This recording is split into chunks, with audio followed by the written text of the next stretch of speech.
ज्ञान भान गुरु संत जहाँ नहीं अज्ञानतम, मन दुख दोष दलंत बंदो संसत चक है। स्वयं देव गुरु साधु विमल करो मानस तू, तोपकार अगाध पर न लहो बिन स्वच्छ। सर्वे भवन सुखिना सर्वे संत रामया, सर्वे भद्राणि पश्यन्तु मा कच्चित् दुर्भाग भवेत्। अर्चनी बंदी बुद्ध मंगल में संत समाज, धर्म प्रेमी बंधुओं, श्रद्धा मूर्ति माताओं बहनों,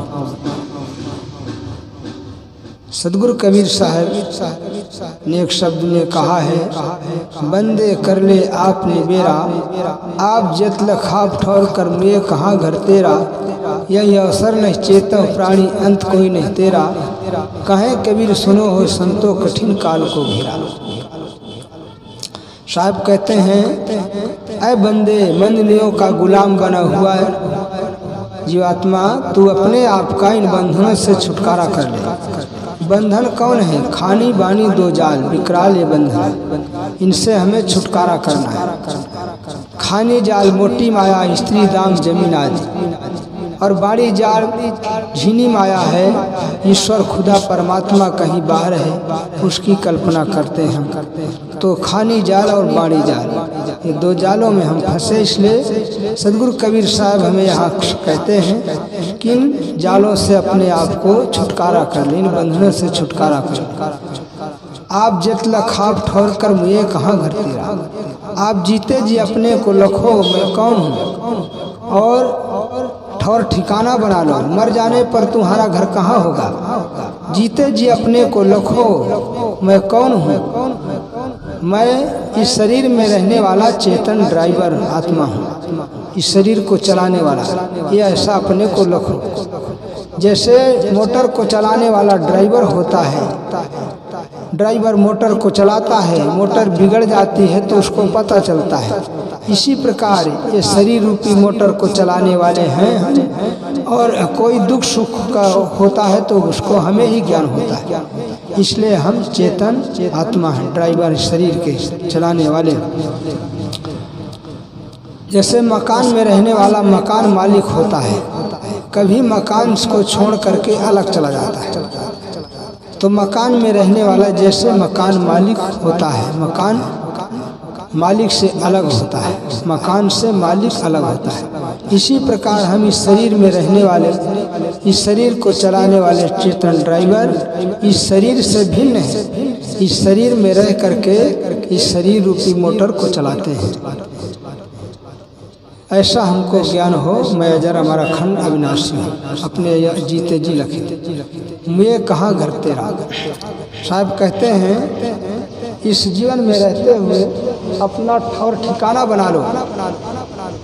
इस जीवन को पा करके, इसमें रह करके अपनी स्थिति बना लो, आत्म स्थिति बना लो, अपने की पहचान कर लो।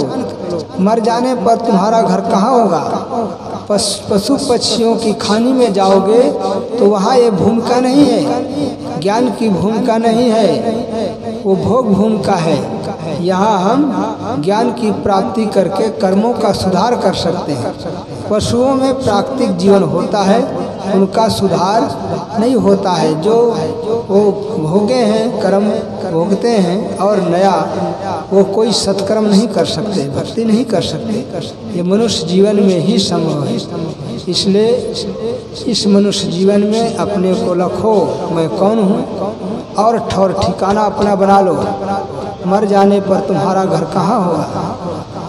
इस शरीर में एक राजा था, तो राजा, उस राजा के राज में नियम था कि जो राज करता था 6 महीने के लिए, 6 महीने के बाद बाहर निकाल दिया जाता था। तो बहुत राजा 6-6 महीना राज के और चले गए। बाद में राज को छोड़कर यहाँ वहाँ भटकते रहे, भीख मांगते रहे, दर दर की ठोकर खाते रहे। एक राजा संतों का भक्त था, वो उसका समय आया 6 महीने के लिए राज करने के लिए। अब वो राज में बैठता है, सोचता है कि 6 महीने के बाद निकाल दिया जाऊंगा तो फिर कहाँ जाऊंगा, ठिकाना कहाँ लगेगा। उसको शंका होती है, वो अपने गुरु के पास जाता है, गुरु से समाधान करवाता है। गुरु महाराज 6 महीना के बाद हम कहाँ जाएंगे, हमारी क्या स्थिति होगी, इसलिए गुरु महाराज हमें रास्ता बताइए।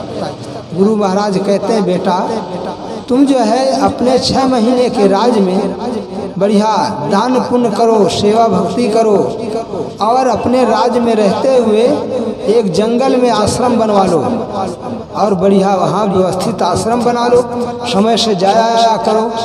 और जब यहाँ 6 महीने के बाद निकाल दिए जाओगे तो अपने उस आश्रम में रहना, भजन भक्ति करना। तो राजा कहता सही बात है, हम अपने 6 महीने के राज में जो कुछ करना चाहे कर ले, बना ले।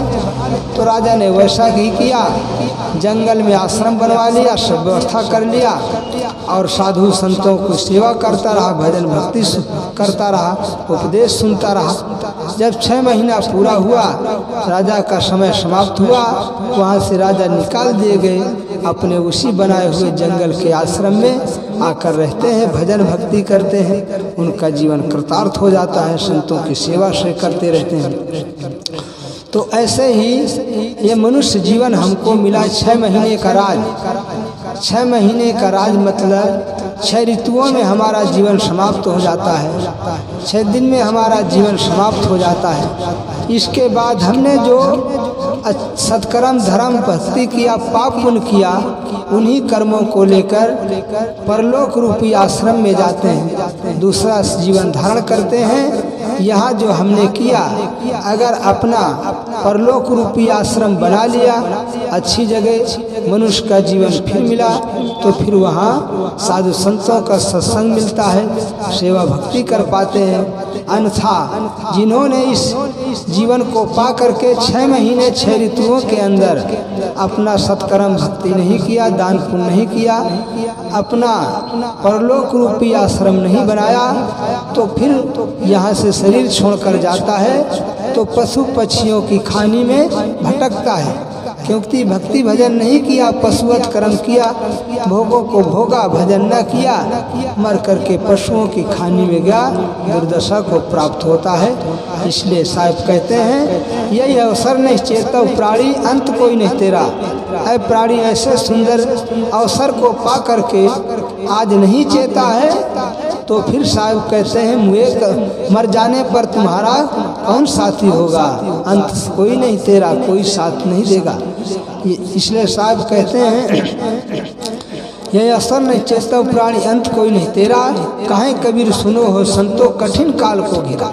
साहब कहते हैं ऐ संतों को क्यों साहब कहते हैं, इसलिए कि संत विवेकी होते, समझदार होते, इसलिए संत भक्तों को साहब उनको प्रोत्साहित करते हैं, समझाते हैं, कहते हैं कि भाई कठिन काल को घेरा, अंत में काल अज्ञान का घेरा कठिन हो जाता है। जब मौत आ जाती है तो उस समय हम कुछ नहीं कर पाते हैं, अंत में पछता करके मर जाते हैं। साहिब कहते हैं कठिन काल को घेरा, इसलिए बंदे कर ले आप निबेरा, अपने जीवन में रहते अपने निबेरा छुटकारा कर ले और अपने जीवन को मुक्ति प्राप्त कर ले। जीवन में रहते हुए जीवन मुक्ति प्राप्त करोगे तो विदेह मुक्ति अपने आप होगी। पहले हम जीवन मुक्त बने तो विदेह मुक्त अपने आप होंगे।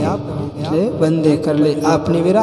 सदगुरु साहब कबीर साहब ने शब्द में कहा, हमको संबोधित किया, इस जीवन को अपना निखार लो, बना लो, सार्थक बना लो, फिर ऐसा अवसर नहीं मिलने वाला है। बोलिए सदगुरु।